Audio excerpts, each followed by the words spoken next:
Hello, welcome to another video of ongoing web development series. In the previous video, I talked about inline CSS.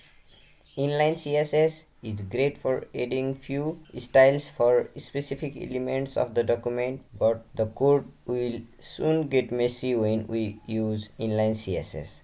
I will today discuss why inline CSS is not the recommended way of adding CSS to the web page and discuss its alternatives. In the last video, we added style to one of the anchors and one of the paragraphs.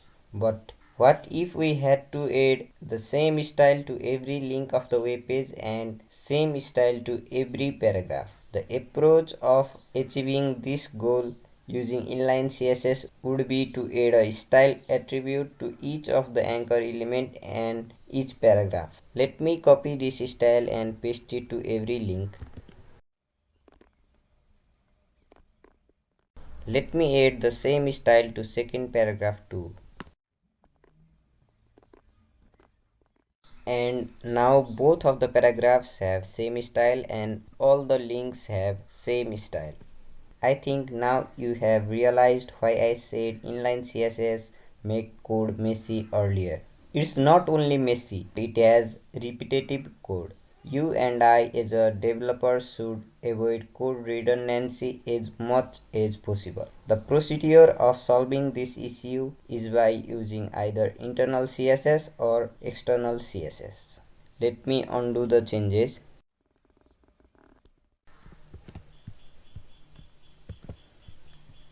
Now we are back to initial state.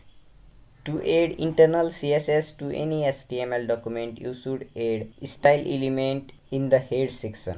All the CSS rules are then added inside style element.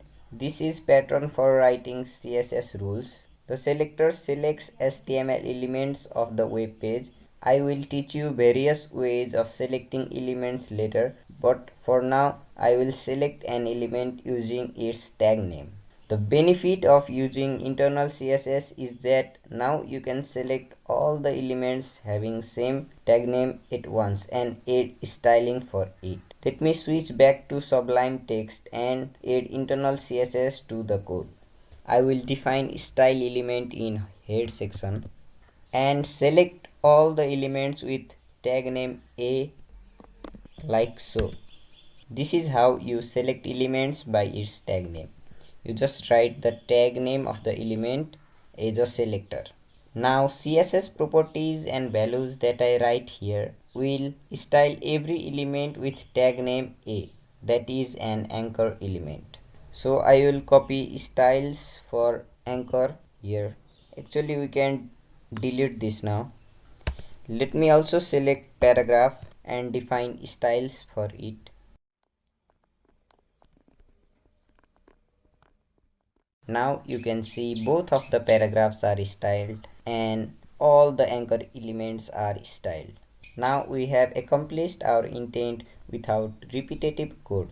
Isn't it cool to be able to style multiple elements using internal CSS? Share your thoughts down in the comment section. Internal CSS is good for styling a single page, but let me quickly show you its disadvantage by creating a new HTML file in our folder.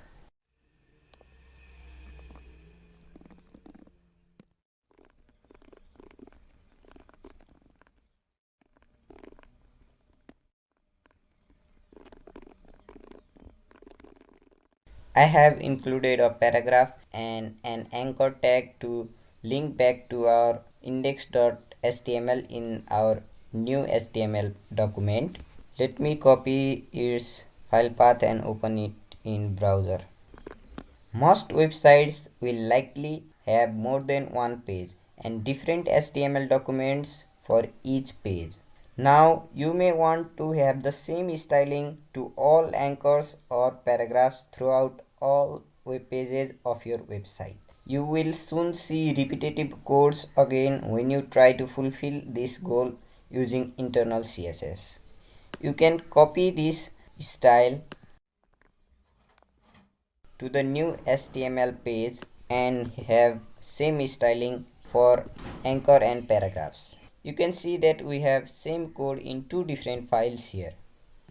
This issue of repetitive code in two different files can be solved by using external CSS. External CSS is very efficient for styling multiple web pages.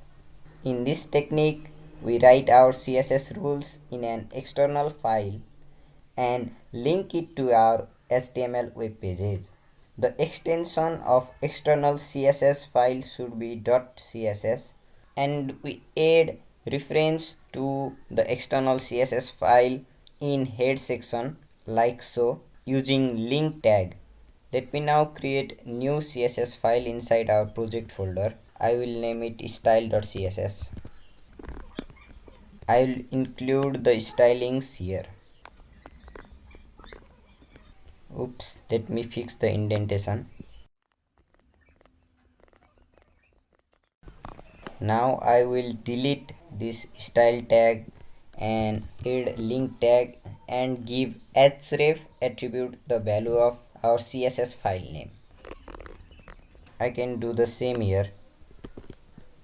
Now you can see that we have same stylings in both of our pages and we don't have repetitive codes too. Our code looks much cleaner.